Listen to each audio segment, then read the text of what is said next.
जिससे वो एक छोटा पंखा चलाया करता था। इलेक्ट्रॉनिक डिवाइस के नाम पर उसके पास एक रेडियो भी था, जिसके सहारे उसे इराक में हो रही सारी महत्वपूर्ण घटनाओं की जानकारी मिल जाती थी। वो टॉयलेट जाने के लिए भी सिर्फ रात के वक्त ही बाहर निकलता था और सिर्फ रात में ही थोड़ी देर बाहर टहलता था। दिन में बाहर निकलने से उसे डर लगता था कि कहीं कोई ड्रोन या सैटेलाइट उसकी लोकेशन ट्रैक ना कर ले। सद्दाम हुसैन के पास कुछ चॉकलेट्स, थोड़ा बहुत कैंड फूड और खजूर के कुछ पैकेट्स थे, जिन्हें खाकर वो दिन में गुजारा कर लेता था। उसके नौकर उसके लिए सिर्फ रात को ही खाना बनाते थे और खाने में उसके लिए ज्यादातर चावल और उबली हुई सब्जियां ही बनाई जाती थी। इन सब के अलावा सद्दाम को एक और चीज खाने की बड़ी तलब रहती थी और वो थी मसगूफ नाम की मछली। मसगूफ एक इराकी फेमस फिश है जो इराक के टिग्रिस और यूफ्रेटिस जैसे इलाकों में पाई जाती है। सप्ताह में एक बार इस मसगूफ मछली की डिश को सद्दाम तक पहुंचाने का काम मोहम्मद इब्राहिम ही करता था, लेकिन सद्दाम को यह नहीं पता था कि इसी मछली की आदत के चलते वो एक दिन पकड़ा जाएगा।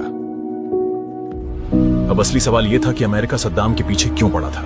इसकी सबसे बड़ी वजह यह थी कि अमेरिका को यह शक था कि सद्दाम के पास न्यूक्लियर वेपन्स के साथ साथ सैरिन गैस, VX नर्व एजेंट और एंथ्रैक्स जैसे खतरनाक केमिकल वेपन्स हैं जो वो कभी भी किसी भी टेररिस्ट ग्रुप को सप्लाई कर सकता है।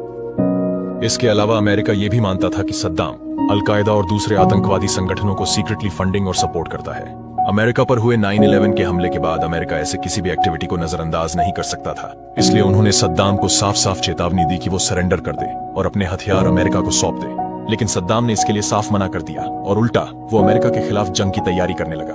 अब अमेरिका के लिए सद्दाम को पकड़ना हर हाल में जरूरी हो चुका था। इसी बीच 19 मार्च 2003 को CIA डायरेक्टर जॉर्ज टेनेट ने प्रेसिडेंट जॉर्ज बुश को एक बेहद सीक्रेट इंफॉर्मेशन दी। इनपुट यह था कि सद्दाम अपने दोनों बेटे उदय और कुसै के साथ बगदाद के एक विला के नीचे बने बंकर में छिपा है और वहां वो कुछ सीक्रेट प्लान बना रहा है। सद्दाम को पकड़ने की ये एक प्राइम अपॉर्चुनिटी थी, इसलिए उसी दिन शाम 5 बजे अमेरिका ने बगदाद के उस सस्पेक्टेड हाइडआउट पर चारों तरफ से बंकर